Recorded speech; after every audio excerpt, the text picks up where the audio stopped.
मुत्तहिदा अरब अमारात में एक मरतबा फिर मैच फिक्सिंग की बाज़ गश्त सुनाई देने लगी। T10 क्रिकेट का मुस्तकबिल खतरे में पड़ने लगा।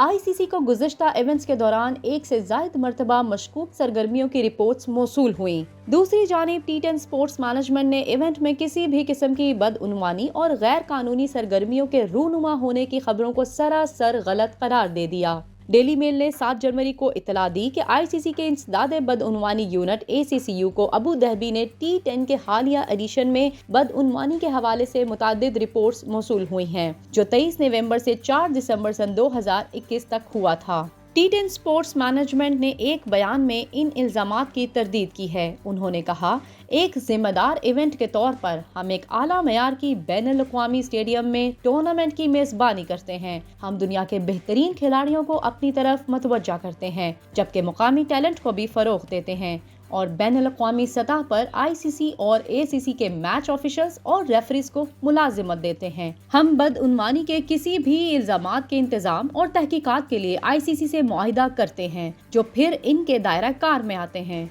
हमें किसी भी इंसदादे बदउनवानी के मामले पर मुतल्ला नहीं किया गया। उन्होंने मजीद कहा, सन 2022 का सीजन अबू धाबी T10 का 6वां एडिशन था। लीग में दुनिया भर के बेहतरीन खिलाड़ियों ने शिरकत की, जिनमें Shakib ul Hasan, Andre Russell, Moeen Ali, Dwayne Bravo, Kieron Pollard, Sikandar Raza और मेनिंदो हसारिंगा के नाम काबिल जिक्र है। याद रहे कि माजी में शारजा कप के मैचों की फिक्स होने की इतलात पर ICC ने वेन्यू को कई बरस तक इंटरनेशनल क्रिकेट की मेजबानी से महरूम रखा था।